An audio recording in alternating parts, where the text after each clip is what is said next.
Hello students, আমি তোমাদের এই মক টেস্টগুলো ডিজাইন করছি। অ্যাকচুয়ালি জানুয়ারিতেই তো তোমাদের সেমিস্টার এক্সাম, ফার্স্ট সেমিস্টার, তো সময় আর বেশি দিন নেই। তো তার মধ্যেই এগুলো সব প্রিপেয়ার্ড করে নিতে হবে, অ্যাজ ইফ এটা তো এমসিকিউ বেসড পরীক্ষা নয়, এখানে ডেসক্রিপটিভ থাকবে। সব কোয়েশ্চেন্সগুলো মার্কআউটের যে কোয়েশ্চেন প্যাটার্নস আছে সেই রকমভাবেই ডিজাইন করা আছে।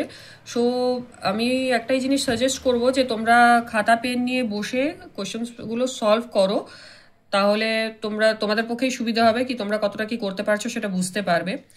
তোমরা অ্যাপটা ওপেন করার পর দেখবে এখানে মার্কআউট বিটেক ফার্স্ট ইয়ার বলে পাবে, ঠিক আছে? এখানে সিলেক্ট করবে। এটা ওপেন করার পর তোমাদের যে কোর্স, সাবজেক্টের কোর্স লাগবে, যেমন দেখো এখানে কেমিস্ট্রি আছে, এখানে ইংলিশ আছে, এরকম অ্যাপের মধ্যে তোমরা যাবে, ঠিক আছে? এবার নিচে দেখো এই যে সিলেবাস, নোটস, এই যে নোটস আছে, দেখো এখানে নোটস সব কিছু আপলোড করা আছে। এখানে পিওয়াইকিউ সাজেশনসও আছে, সেরকমই ঠিক এখানে আরও অ্যাড করা থাকবে। মক টেস্ট ওপেন করলে সেখানে মক টেস্টগুলো পেয়ে যাবে।